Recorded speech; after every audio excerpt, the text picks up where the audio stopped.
Greetings, everybody, and welcome to another Florida-friendly landscaping educational program. I'm trying to get away from saying good morning because I know many of you may not be watching me in the morning. I said good morning to my live folks because it is 10 o'clock on a Wednesday morning here, but I know many of you may be watching in the evening while you're relaxing or cooking dinner, whatever you're doing. Welcome to Florida-friendly greetings is what I extend to you. Welcome to today's program, which is a little bit different. It's tiny gardens with a big impact. For those of you who maybe you have a small space, maybe you only have a balcony, maybe you have, like a patio villa, just a really small space. Maybe you have plenty of space and you only are able to deal with a small space, time-wise, physical ability-wise, or just desire-wise. You want to do something, but for whatever reason, we're going to do it on a small scale. So we're going to discuss today how that can be done, and it can still be very much Florida-friendly. I am Lilly Browning. Here is my email, LillyB, LILLY. at hernandocounty.us. If you'd like a PDF copy of this program, or you have any questions at all, please email me. I'll do my best to help you. I'll send you a PDF of this program. Also, any questions that you have, if I don't know the answer, I'll find the answer for you. It's two master gardeners watching this program right now. I'll send the question right to them. They'll be able to answer that. Here are the 9 principles of Florida-friendly landscaping. We're going to cover quite a few of them, probably almost all of them today. Florida-friendly landscaping does not have to be on a large scale, and we're going to find out today how it can be done on a small scale. So we're kind of going to cover that principle number 1, right plant, right place. That applies to everyone, no matter what your landscaping endeavors are. Those plants need the right conditions to be able to grow. They don't care where you think they look pretty. They need the proper conditions to thrive. So before we start on this endeavor, whether you're thinking about your balcony, your small patio, your teeny tiny yard, or just a corner of your large yard where you feel like maybe starting something different. So let's ask ourselves these questions. Is this sunny or shady? If it's sunny, how long? What portion of the day is it sunny? These, are very important questions. Water, all these plants are going to need water. How are we going to get that water to the plants? Is it out like on a patio out in the rain where it's going to get rained on? That'll be, very helpful. Or is there a water source nearby? Is there a hose bib nearby where you can have access to water? Even some of these smaller yards, little patio yards, still a great place to put a rain barrel. A rain barrel would be perfect because you have 55 gallons right there all the time. And in a small space, that might be just the amount that you need. Wind, that might not be something we think about very often. Maybe you have a lot of walls around you, so you're kind of sheltered from the wind. But we've seen it time and time again. You have tall palm-like looking plants, and what happens every time the wind blows? It goes right down. So we need to think about what kind of wind conditions. Maybe even though it's boxed in, that creates a wind tunnel that the wind sweeps right through there. So we need to take that into consideration. If you're living anywhere on the coast, you know that salt spray is an issue in your area. These plants here in Hernando County, you may be in Hernando Beach or anywhere along the coast, or if you're listening anywhere in Florida, if you're along any coast, salt spray is an issue. So even though it may be a small patio garden, it may be a balcony, if you're anywhere near the coast, you're still going to get that salt spray. So you still have to have plants out there that don't mind that. And of course, your height and width considerations. Plants, usually the way we purchase them, start out small. We've got to know their mature height, or else, you may have a plant that takes over your entire balcony. So, and you have to consider what's above you, what's below you, what's beside you, all of these things. And usually in these tight conditions, not always, maybe it's just a corner of a large yard, but usually those who live in tight conditions also have neighbor considerations. And, do they want to share this plant with you or not? So you got to think of all these things. And the thing about pots, I'm going to tell you right here that containerized plants are higher maintenance. Florida-friendly landscaping tends to focus on low maintenance. Now you can have Florida-friendly plants in containers, but I'm going to let you know right here, it is going to be higher maintenance than Florida-friendly plants in the ground. So if you're thinking about using a lot of containers, remember that. They get thirsty more often. And I was thinking the other evening, as I was walking around my yard, that I don't think containerized plants actually use more water. They just need it more often. They have nowhere to try and get it from, like a plant in the ground would do. And also the thing about pots, see, this is just absolutely gorgeous here, isn't it? If we have someone walking around our yard and mixed in a bed is some dead plants and stuff, you're really the only one seeing that. You're the only one that it's bothering. People in general tend to just sweep over landscape plants with their eyes. It's called plant blindness, a whole other discussion we can have. But something about dead plants in pots, everyone's going to notice those. And it's going, because it's supposed to be part of your decor. You went to an effort to do this, and they stand out. They just do, so keep that in mind as well. Speaking of containers, who said a container has to be something you buy from the store that says this is a flower pot? Get creative. I think a fun experiment to do is when you start thinking about having containerized gardens, and we're not going to concentrate solely only on containerized gardens today, but that's just one of the things. I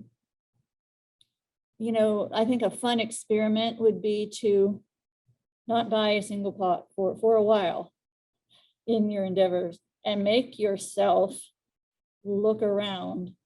What do you have that would be fun and creative to put these plants in? And really anything that can hold soil and that drains. This is important.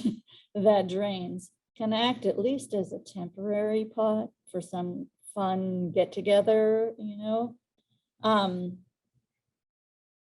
and if you're going to plant vegetables, which we're going to talk about that as well, or even annuals and perennials, you probably need something, with this pot here probably isn't 12 inches, but if you're thinking especially vegetables, they need 12 to 18 inches, give them some space to grow there. And we talked about those windy conditions.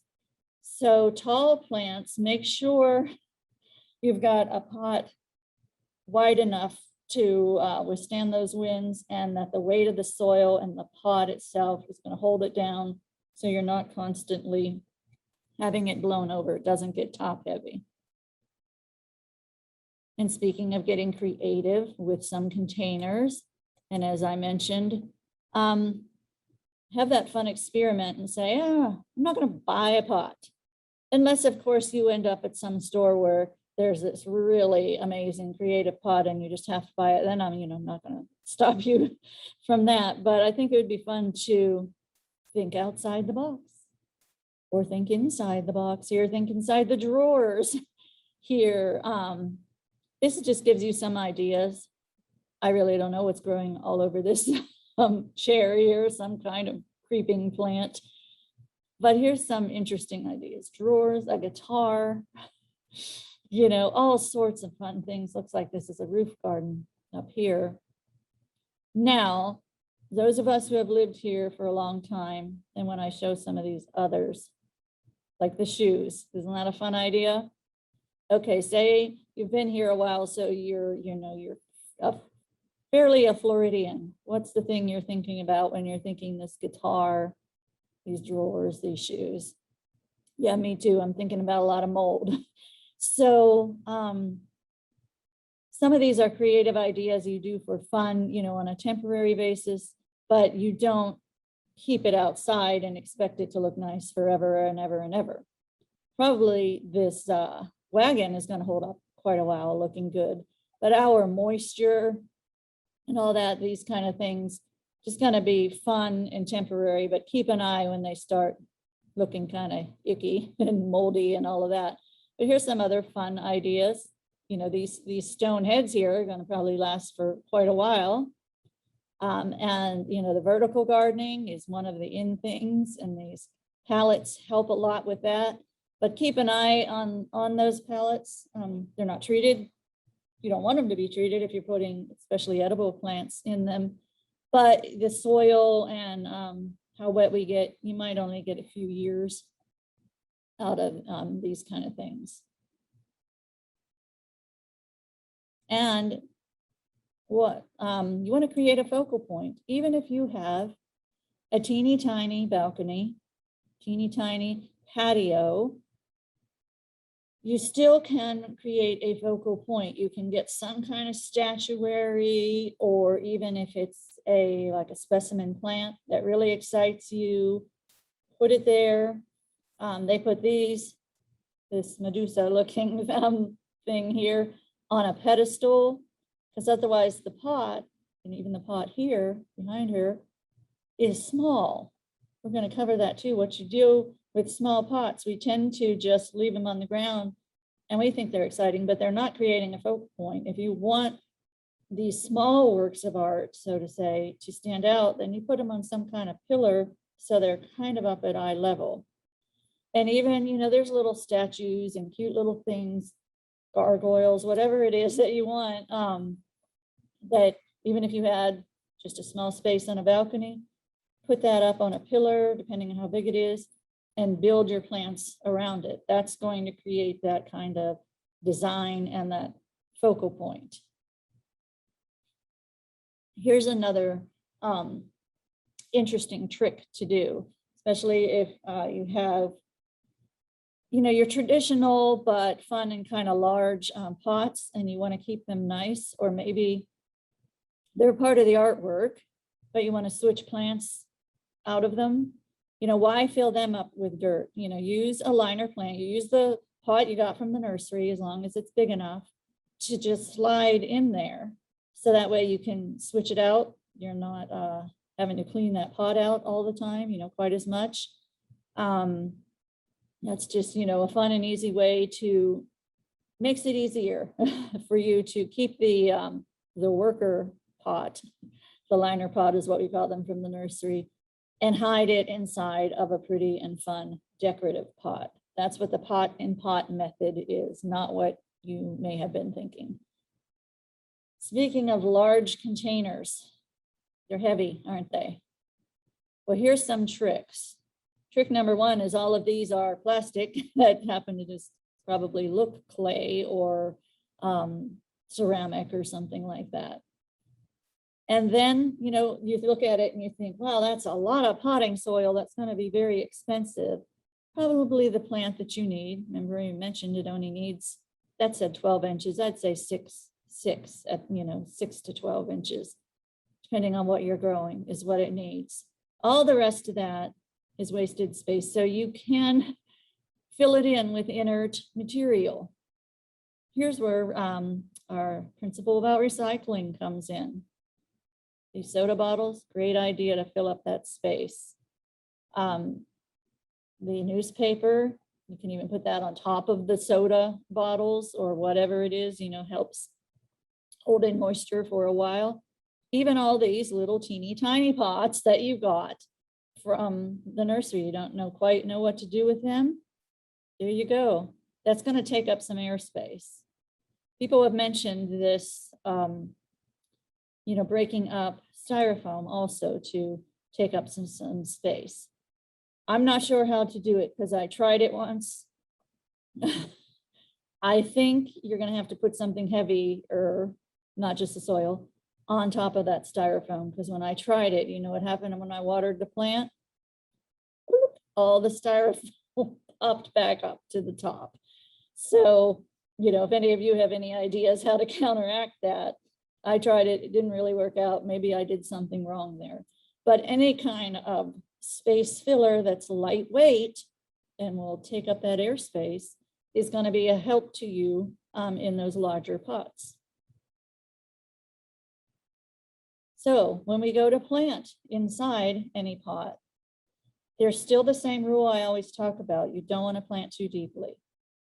These are little flowers right here that they're showing you, but how it came, in its little liner, you want to try as best as you can to have that top. It's probably going to fall apart, but if you can have, how it came in the pot, have it no lower than how it came in the pot.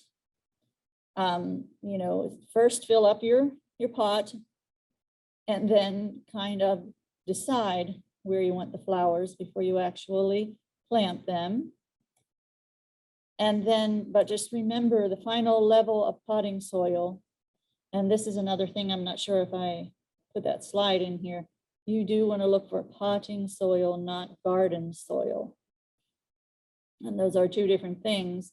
Potting soil is what you want for your pot. Garden soil is what you add like into a vegetable garden to make it weightier. So it'll make it too heavy for your pot, as well as it will cause compaction and not good drainage in your pot. So look for potting soil, but you want it 1 to 2 inches below the rim.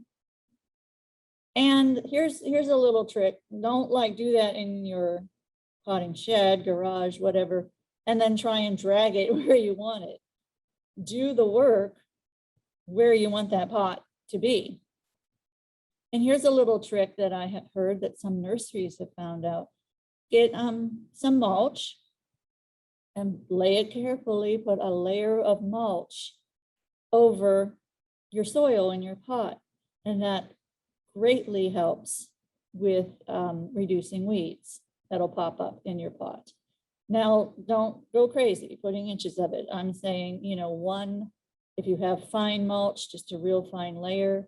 If it's a big container and you have those pine nuggets, just one each, and lay them around in there. Does help quite a bit. A nursery tried that and they saved a ton of money on paying people to pull out weeds as well as weed treatment.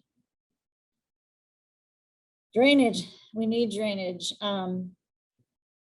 It's not going to do you any good to continually have a pot that's holding water. Your plants are going to object to that. They're probably going to die. So this becomes an issue, of course, on a balcony. The people below you might, get really upset if, the water is always starting to drain down. So you have to be careful. And in those situations, I don't think you have any choice but to monitor, so you're not just overwatering, but to have those saucers under the pots. Mosquito control is not a fan of those saucers under the pots, and you can figure out why. So if you have to utilize those, dump them, pretty much daily, especially in the summer. They could get filled with rain, and that is a wonderful breeding place for mosquitoes. So, if your pot already has enough water and you can't just keep dumping it back in there, you may have to find another place where you keep dumping those saucers if you have to use them. A better idea, if you do have like a patio garden, you do have some outside space, like this picture here, just literally put it on the ground or on a mulched area so that it's never going to be an issue. It's always going to drain into the ground. Here in this situation, I have a friend who this would drive her absolutely insane. This is like one of her pet peeves, the water on the patio floor or a balcony floor or something like that. Some people get really creative and they actually, create even like put some holes in some tubes, which would direct the water into a nearby bed and a porous surface. Now, they do say that some of the large pots have a reservoir, even a tank, but you have to be committed to dumping that tank, as well as making sure that those plants are not sitting in water. It is a better situation maintenance-wise that those pots are self-draining, but that they also have a good place to drain to. Excuse me. So therefore, what I'm saying here is this is an issue if you go on vacation. This is an issue if you are a snowbird. Those saucers are, or unless you find a place for those pots to drain that is a porous surface into the ground, you're going to have somebody taking care of that for you. Or if you're a snowbird, do something else with those pots while you're out of town. Now let's talk about design in pots. Sometimes we think one pot, one plant, then, we look around and we know that, you look around at places you go that people get more creative than that. And here's, a fairly typical design that we may see, and what they're employing here, all that they're really doing are accomplishing three things that we call the thrillers, the fillers, and the spillers in a pot. This house plant here would be your thriller. That's kind of what you're standing up and looking at. This is dragon something. I don't remember. I'm not that great with house plants. But it's your thriller. It's your vertical standing up plant. And then you fill in the rest of the pot with literal fillers. Nice little plants that fill in. And it's always nice then to have your spillers. That just creates a nice look, and it's easy to remember. Thriller, filler, spiller. Take any plants that accomplish those things, voila, it looks like, you're a landscape architect. You also want to first determine which side of the container is the front and which part of the plants are the front. Really the ones that look best to you, and place them in there. Put those thrillers, those tallest plants at the back, and the shortest plants along the edge, and of course then these spillers that then come along the front. Nothing wrong though if it's a nice beautiful specimen type plant with one plant, one pot. These geraniums, because of that pop of red, always seem to fulfill that very nicely. And here's the thing, we have small spaces, right? So we tend to try and think we can only use miniature plants, basically. And they say this in all design, just because it's a small space, don't be afraid to use big things. Large leafed plants, are kind of a typical tropical look, those coarse. When we're talking in the plant world, there's fine, medium, and coarse. And what that has to do with is, fine would be like a fern, little tiny lacy leaves. Mediums, somewhere in between, like this sweet potato vine here. Coarse is big, it's in your face. That's this elephant ear type plant here. So, or this philodendron. Also, odd shapes.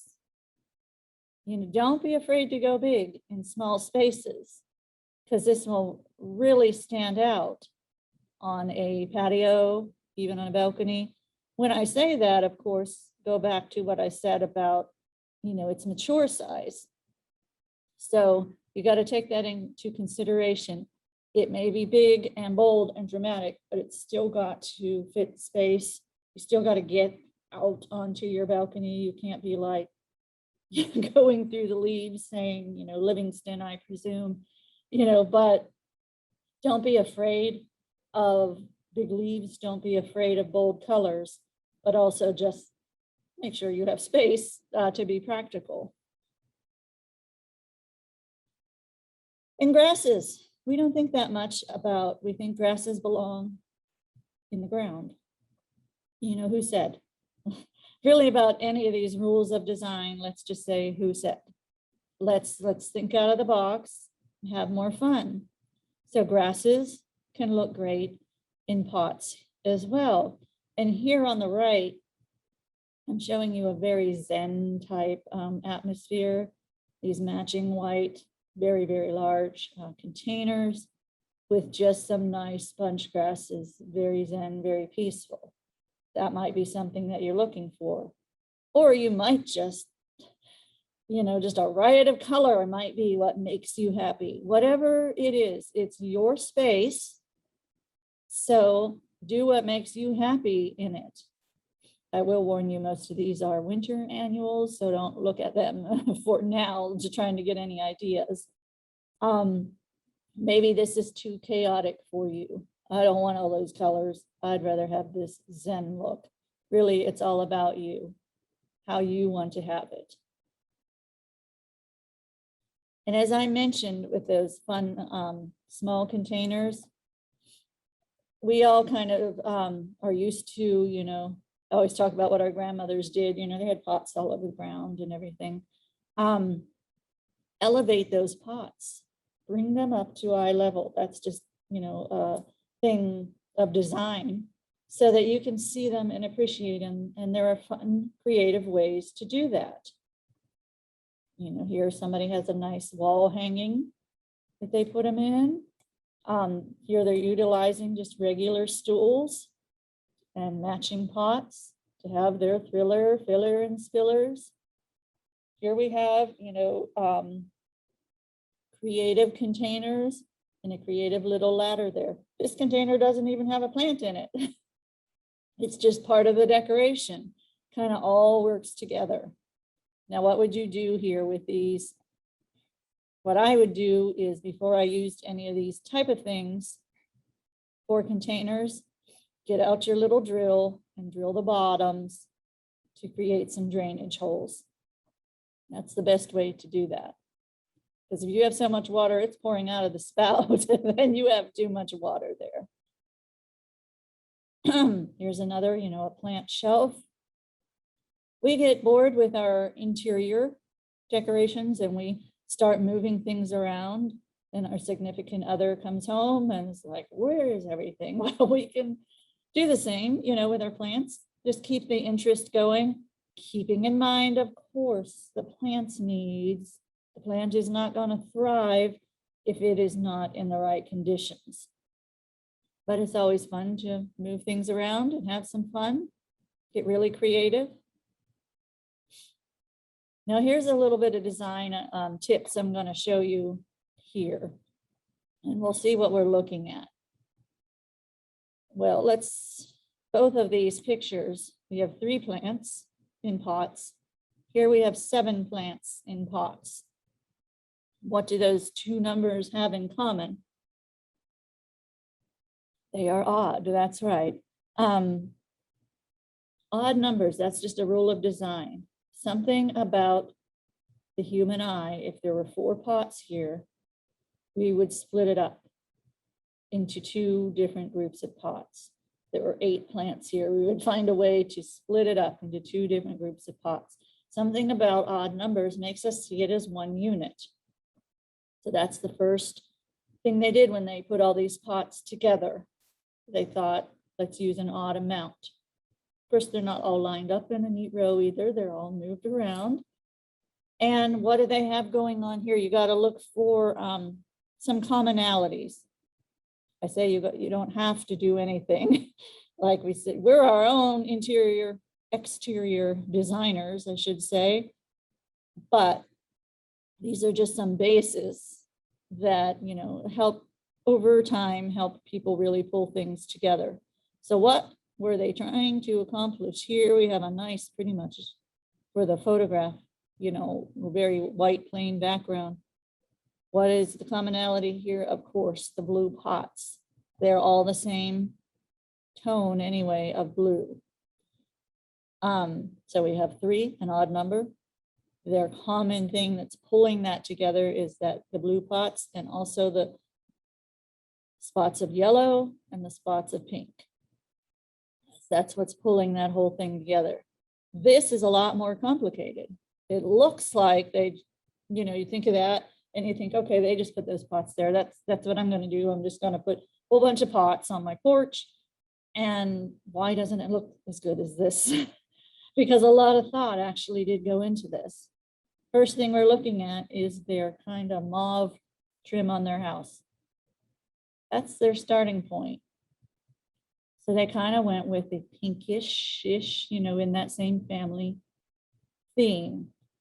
You're saying, well, what are you talking about? Well, what am I talking about? There's pops of pink, in the fountain grass, in some of the plants, and even, in these pots here. Also, most of the pots are kind of the same shape. They're not the same color, but they're all kind of, urn shaped. This one isn't, but, most of them are. So they've got those commonalities. They're trying to match the trim or coordinate with the trim. And then there isn't any other wild, bold color contrasting with it. It's just the mauve and then the nice green that supports everything else. Just some things to think about. Remember that odd numbers, that's an easy one to remember in groupings, and then choose a common theme and kind of build upon that with what you've got going on. Now here's back to some practical thoughts here. We've discussed water. All plants need water.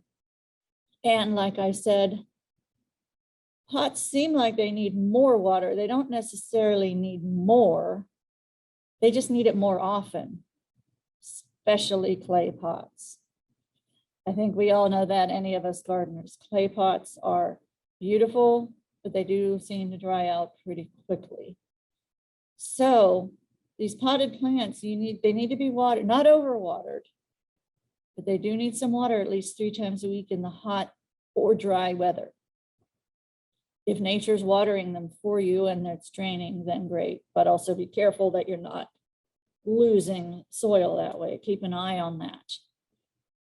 If you are applying it, if you have a rain barrel out there in your patio garden, and then you have a watering container there, then collect it from whatever source and apply it in slow streams.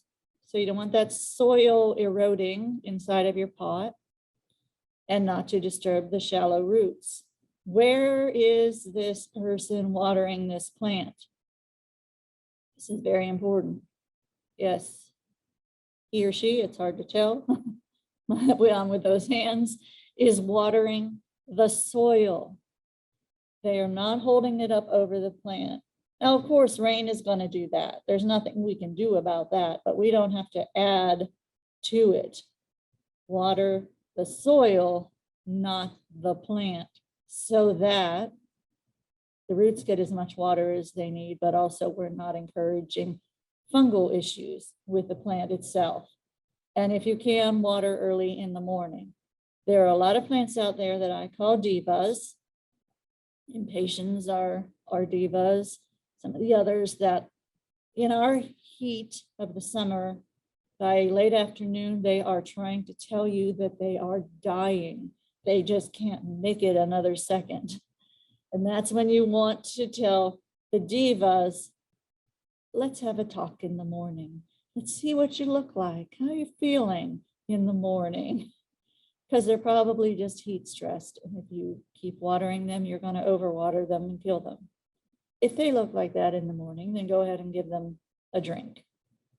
But generally, you got to be careful for those things.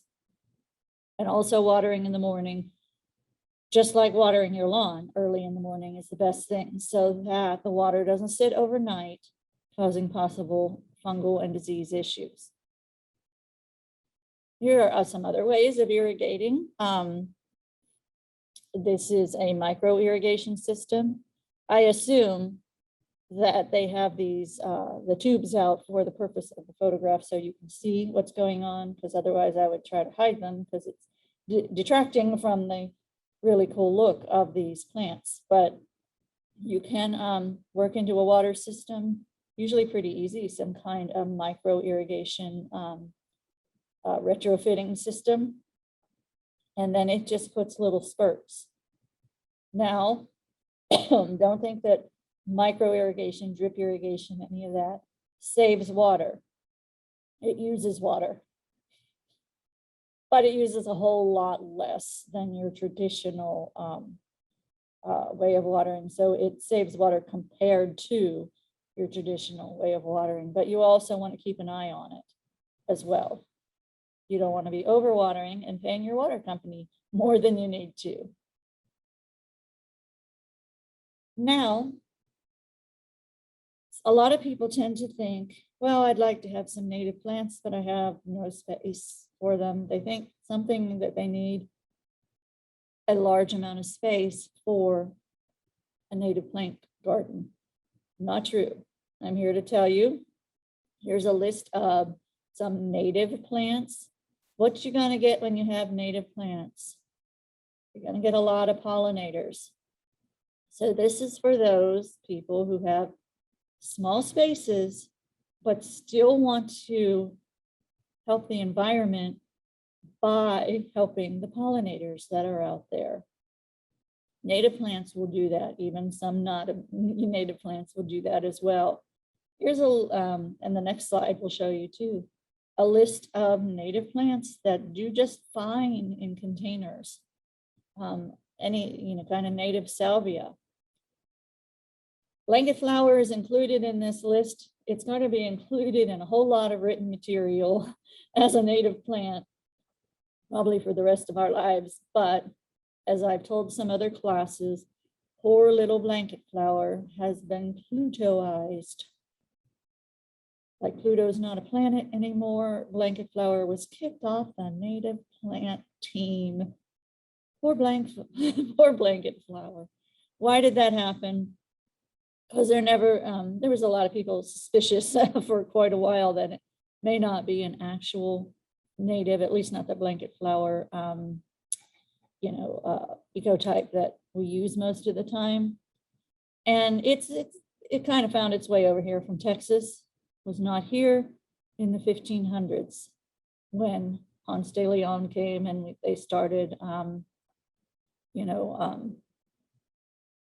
people started coming to Florida. So that's kind of the timeline. So wasn't here then. So poor blanket flower, kicked out. Bye. You're not on the native plant team anymore.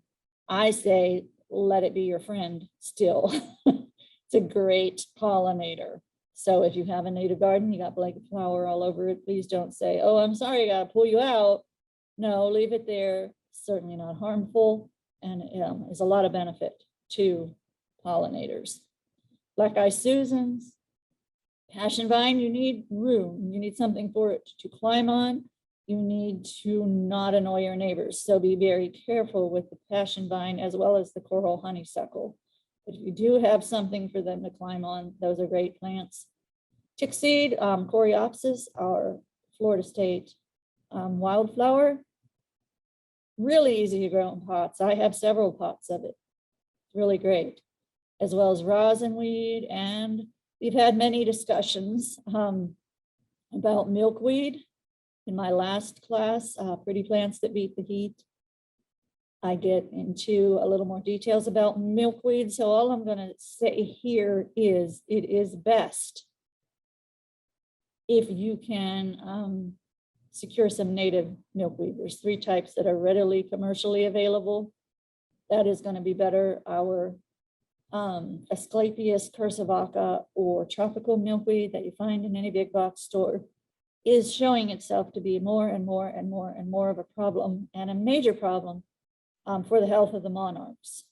So that's all I'm going to say about that. If you have any questions, you can watch my other programs or email me or give me a call. I'll be glad to get into explanations about that. Here's some other native plants that may not ever even occur to us to stick in small spaces, or especially even in pots. But they will probably regulate their growth, you know, in pots. Coontie, this is something, someone really got artistic here with this coontie. I've never seen it quite so formalized and artistic, and probably isn't a good idea. I would let the rest of what wants to grow out of here continue to grow. You know, don't keep it in that really cool wave shape there, but it probably would do very well in pots, as well as muley grass, you know, any of these. And these all are going to be very beneficial for the environment. So you may think, I've only got a small space, what can I do? You can do a lot, because if everyone, and I keep saying this, if everyone got 3 native plants this year in the state of Florida, if everyone got 3 native plants, can you imagine how beneficial that would be? There are other ways to go. You don't have to go all native. You know, hibiscus we see in pots all the time. Just want to be careful with it, because it's very picky about too little water, too much water, but can be a beautiful accent, as well as the canna lilies. You know, have like a really bold accent, as though those big tropicals I told you that you know, could have. There are other things, plumeria, things like that.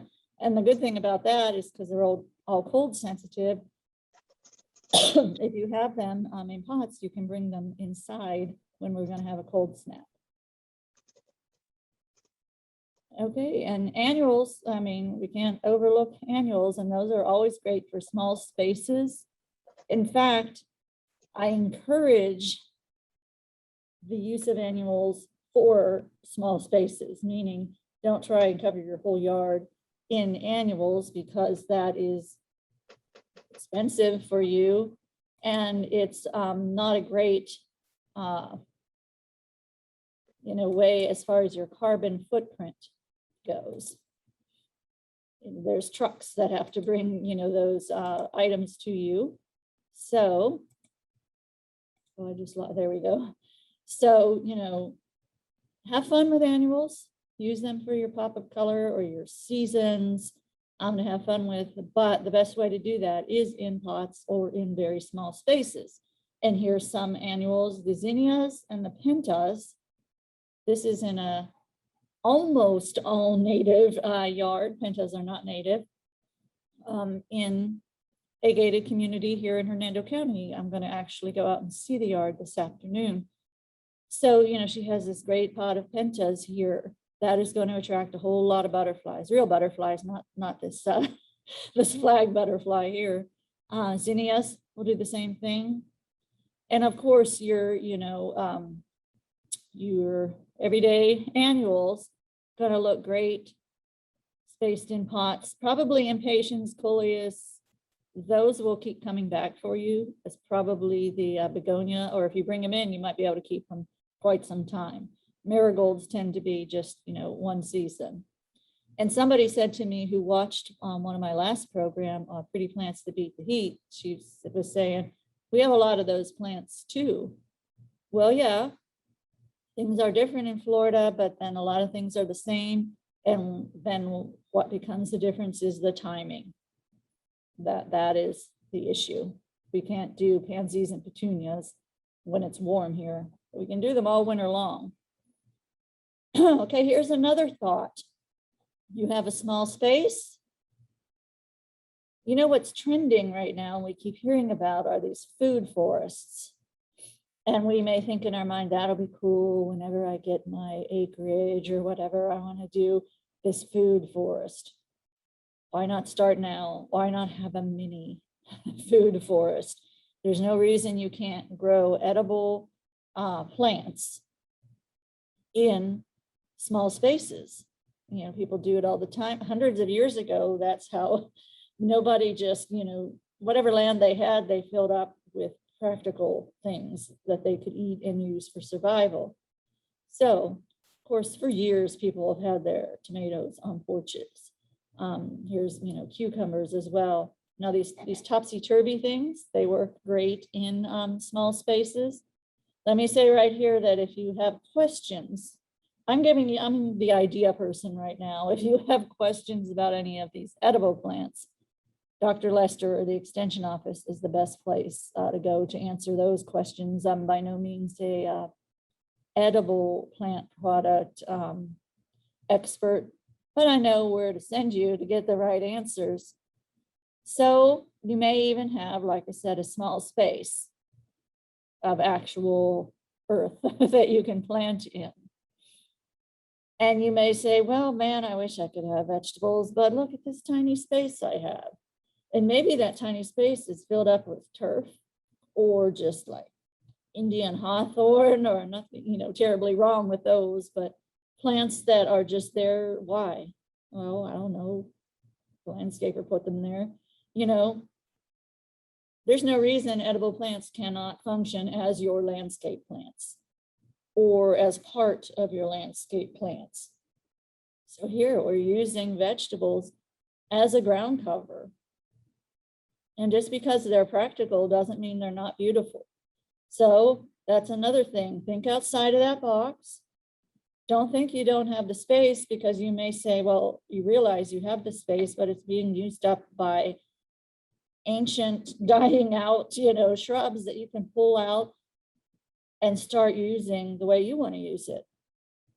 And, you know, why not fill up what little space you have with edible type plants, if that's the direction you want to go. So it is time again to start thinking about vegetable gardening in a week or two, probably closer to Labor Day, but you can, you know, start about now. Don't even think about cool season yet. Don't even look at that list. Around about Halloween, you can think about this list here. We're still going to have a warm season. We have 2 warm season vegetable crops and 1 cool season here. And so here's a list of the things you can think about planting during our cool season and having a crop for. Again, contact the County Extension Office, Dr. Bill Lester, to find out the details of how to do this. But it certainly can be done in containers or in small spaces. Herbs as well. I think herbs are how a lot of people start. And we can do them in traditional containers or even just have fun, you know, again, have fun with those creative containers. Or just like the vegetables we talked about, use the little bit of landscape that you have to create a little kitchen garden. You know, why not?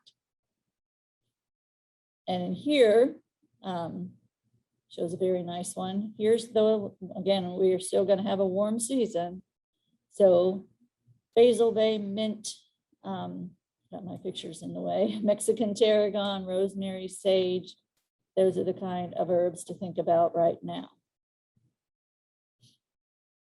And why not fruit? While we're thinking of, you know, our little mini food forests, why not fruit? Here's some pineapple in a pot.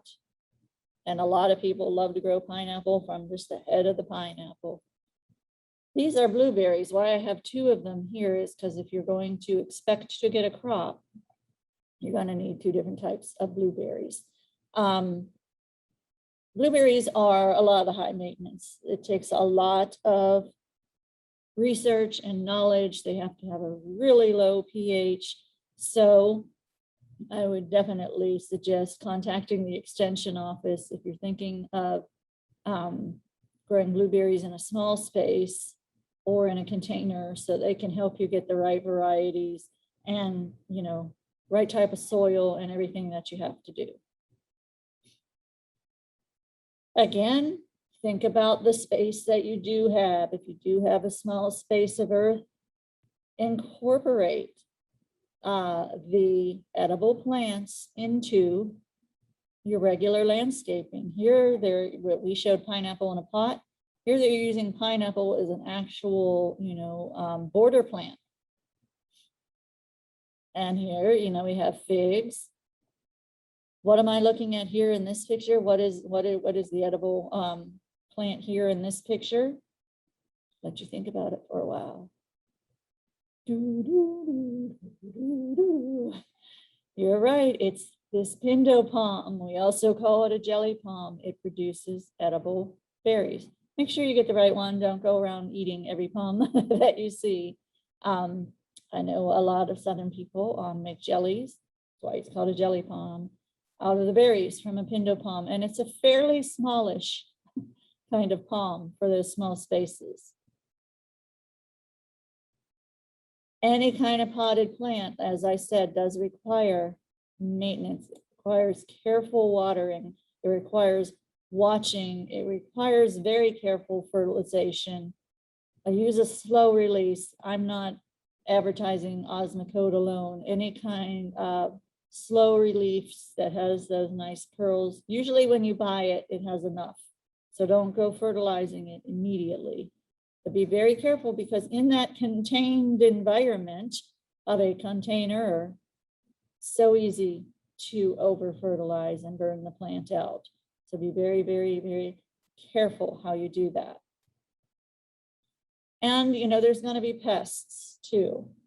The best greenhouses in the world that produce the best plants out there are always fighting with some kind of pests. So, and just remember, if you have the wrong plant in the wrong place, a stressed plant is going to be susceptible to more pests and more problems. Problems can occur with too much or too little watering. Crowding of too many plants, you can't let the airflow go through. Salt damage from over fertilization. Nutrition imbalances. It's too hot, it's too cold, any of these things.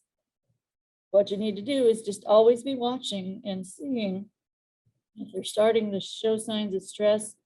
First thing I would do is change maybe their location, and then see, put your finger in. If it comes up with a whole, lot of dirt really stuck to your finger, maybe there's too much water there. If it comes up and it's just like dust, well, you need to water that plant, sometime. Also, check the bottom of the leaves for any kind of pest. Whiteflies seem to be a big issue with a lot of potted plants, aphids, scale. Here I have used IPM. What does that mean? That it means integrated pest management. That means the first thing you do is have the right environment for the plant and keeping it clean. Any kind of leaves that are dropping, in the pot itself, clean those up, have a nice, have a lot of airflow. There's a whole lot of steps that you take. Look for your beneficial insects, your ladybugs, your things that might be helping you out before you ever grab a chemical. And I would suggest before you grab that chemical, you grab a phone and you call the extension office.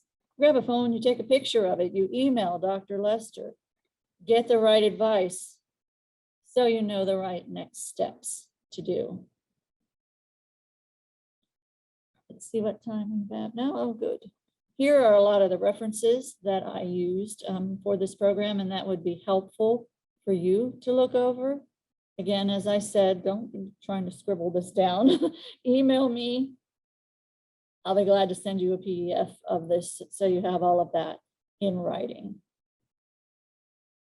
Here are my upcoming classes. We've got classes all the time. And as I said, you'll be able to see this a little bit later on Facebook.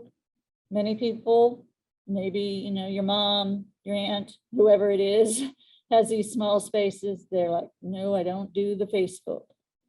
So many of them are fine with YouTube. And so Hernando County government, not just Hernando County government YouTube look them up. This will make my 53rd class that I have on my playlist on Hernando County Government YouTube. So you can get really lost in the rabbit hole, but watch it on at your own time and as with your own needs.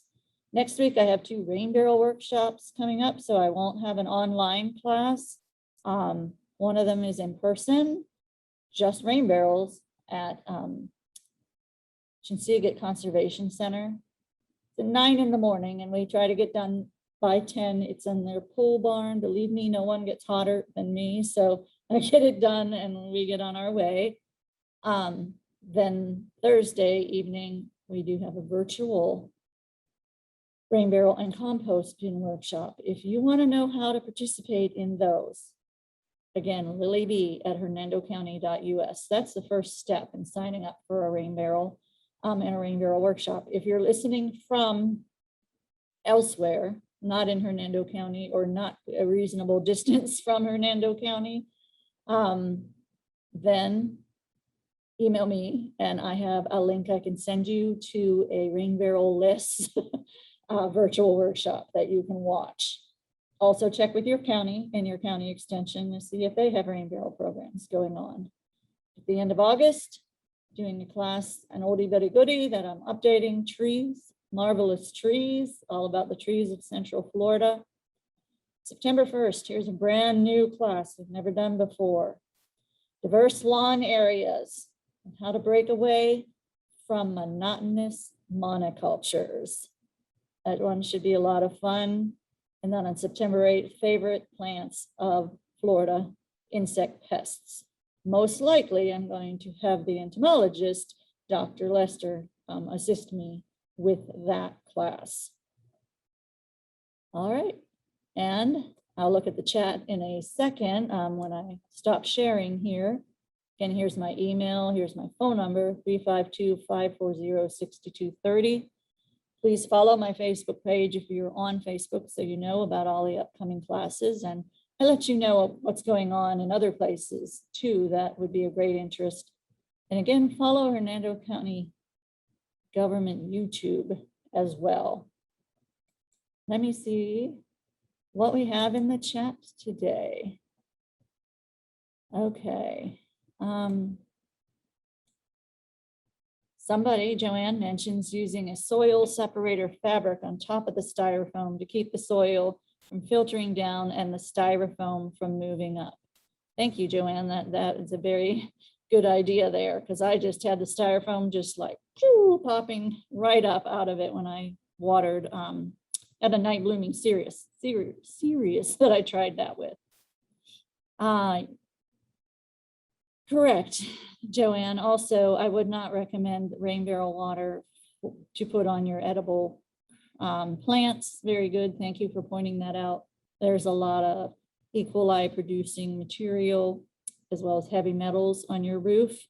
So yes, utilize the rain barrel water for just your ornamental plants. Joanne has passion flower that needs a 10-5-20 fertilizer. I'm not sure where to find that. What you can do is tomorrow, if you call the county extension office at 352-754-4433, ask for Bernie. He'll be there. I think he's watching today, but he's a really smart dude who knows where you can find a lot of these products, or you can have a discussion with him and see if you really need that product. So thank you all very much, everyone. I don't see this chat normally after, so if you do want to communicate with me after, then please email me or give me a call. Thank you, and I hope everyone enjoyed this, and we will see you again in 2 weeks. Thank you. Have a great day.